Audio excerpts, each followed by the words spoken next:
What's going on YouTube? Tech Savvy Buyer here today. Today we're going to talk about an interesting topic. Should you go ahead and buy the Ryzen 7 or Ryzen 5 series chips? More specifically the Ryzen 7 1700X. That is the current CPU that I'm using in my build, and I have nothing but good things to say about it.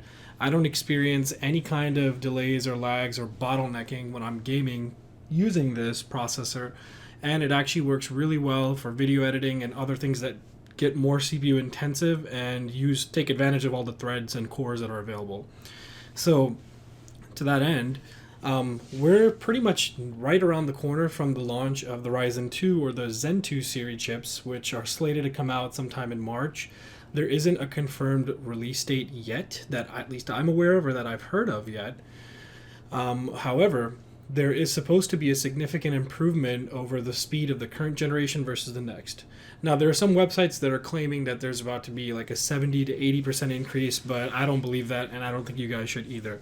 It's very unlikely that they're going to make the new chips so much more powerful than the previous one to completely obsolete the first generation. So that doesn't make sense. Now, if they do increase the cores, which kind of looks like they are, there's a pretty good chance that you're going to get at least a 25% increase and upwards of 50% depending on what exactly they decide to do. Now, that is more realistic. So if you guys have been in the market looking for a new processor for your build, or you're just about to get started build, well, not only is it not a good time to be building a PC right now due to, or at least for gaming, due to all the increased rates of the GPUs because of the mining craze that's going on, but I would hold off right now on buying a Ryzen series processor, specifically, again, Ryzen 7, because they're right around corner for release date. So two things are going to happen.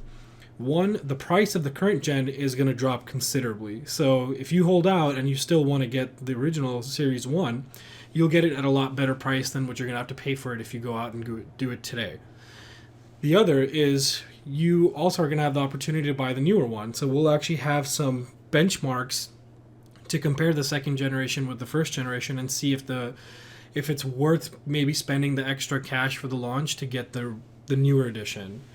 Personally, I think that the first generation, since I've invested, I'm not being completely biased towards this, but what I see typically is that it's really unnecessary to be upgrading your CPU year over year.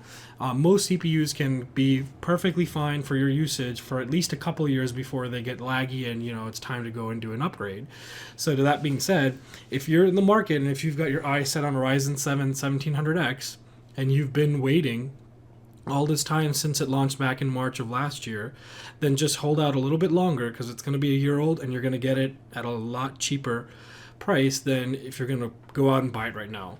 There's deals right now at Micro Center and Newegg that are bringing the price down to somewhere in like the 250s to 280 range, and that might seem great because it is a $400 processor, but at the end of the day, it's just going to drop even more.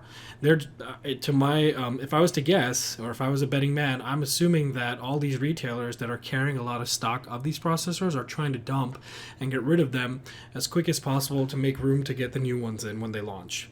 So, but again, the closer they get to launch and the fewer they have left, they're going to start decreasing the prices more and more and more. This is actually an opposite case of supply and demand, because now they're making room for the new ones. So it's just like when you go out to buy a car, towards the end of the year, the new models have launched and you get a crazy deal at the dealership to buy the current year model because the next year model is already out. So I want to keep this really short. My advice is hold off. Don't buy it right now. Make sure you wait until the new launch comes around the corner. See what benchmarks you get on that. Make it an informed decision. Watch several videos.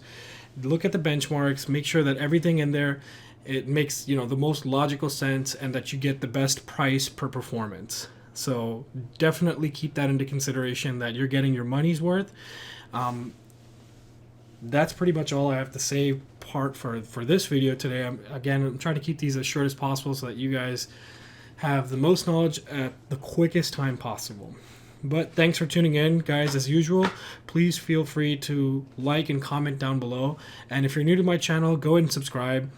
This background pretty much comes from my years of experience doing purchasing as a professional, and here are the trends. Like, I always look at the different trends that are going on in the market, and that's what I use to make decisions when I go out and buy something.